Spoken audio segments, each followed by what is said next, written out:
Hi there, bookworms. Welcome to this week's episode of The Consented Narrative. We're looking at None of This Is True by Lisa Jewell. Now, this was a mind-bending one. And every time you think you're getting the hang of where the narrative is going, it pulls the rug from under you and it goes in a completely different decoration. That's not the word I was looking for. Direction is the word I was looking for. So it follows two people. You've got Alex and Josie, and they are birthday twins. So they realise that they're both celebrating a big birthday in the restaurant at the same time.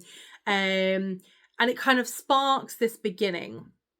So then Alex is a podcaster, and Josie is a stay-at-home mum who does a couple of days as a seamstress. And then it sort of sparks this journey. So Josie wants to be Alex's friend. She wants a part of this world. And honestly, it's a hard to describe book without giving anything away. But you've got this narrative that Josie is selling to Alex. You've got this narrative that she's saying, but you've also got this narrative that you're seeing from a different perspective. You're seeing Alex's life as well. You know, you're seeing all the different elements interplaying with each other. And it's making you doubt your own reality, and it's making you doubt what you're reading. Now, it was a very well written book, and it was a very enjoyable. I think the characters were really good, but I don't like ambiguity in films. I don't like ambiguity in books. I am paying for you to tell me what is going on. So as much as I loved this, and I loved it when you thought, so you've almost got like two endings. So you've got the ending, and if you don't like ambiguity in books, stop when you get your first ending. If you don't mind ambiguity in books, carry on reading to the end. And you'll know what I mean when I say stop at the first ending. So essentially, you know, as I said, as it follows Josie, who's telling about her past and her partner and her children and her life and everything like that, you're kind of getting these little glimpses. And you're starting to be like, oh my God, is this what's going on with this person's life?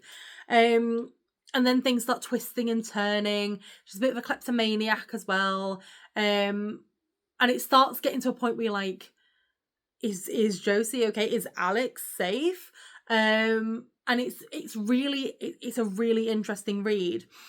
And had it not had the added on extra at the end of, you know, I think I would have really highly rated this book, but as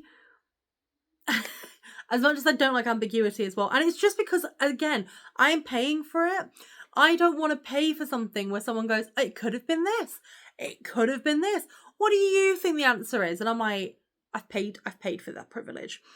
But until that point, I did enjoy it. I really did. And I love the characters and I love the storytelling.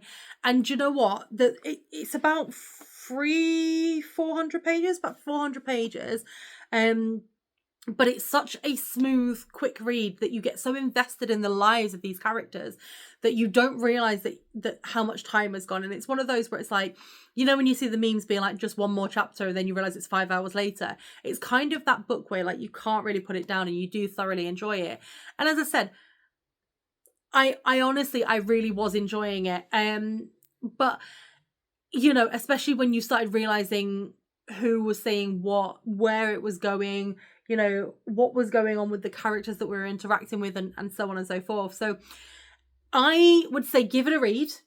And as I said earlier, if you like ambiguity, finish it. Completely finish the book and it'll be absolutely fine. If you're not a huge fan and you want an ending to be an ending and you want to be told what's happening, you don't want any doubts in your head, finish it when it's very clear where it's ended. You'll know exactly what I mean, and I'm not going to say anything and I'm not going to give the endings away because that's not what I do on this channel, because I just want you guys to read it. And I feel like if I give you the endings, then none of you guys are going to read these books that I'm recommending, because who wants to read a book where you already know the ending? But leave it below in the comments if you read it to the first ending, to the second ending. Leave it below in the comments if you think I'm overreacting. Leave it below in the comments what you think. I love the discussion. I love the discourse. And I love the fact that you guys continue to watch my videos. I would not be doing this if I didn't get people viewing them. So honestly, the fact that it started with just my family members watching just for support, and the fact that it's now grown, like my highest viewed video on YouTube is, at this moment in time, How to Kill Your Family with 2.6 thousand views. Second highest is Trainspotting with 2.5 thousand. This is why I do it. Do you know what I mean? This is why I put these videos out there, so that people will view them. And it's like, even if it was just my family, thank you guys for the support, but even if it was just my family, the fact that, you know, people are watching these and then reading books off the back of it, that's all I could ever hope for. But thank you. And I know I keep saying this a lot in videos lately, but I genuinely mean it from the bottom of my soul. You guys are the reason that I keep going with these videos and with these recommendations, and the reason why sometimes when I sit there and I go, oh, I've got none to go live, I really need to film some more, you're the reason I get behind the camera again, and don't just let it slide. So thank you so much, and remember to always keep it contento.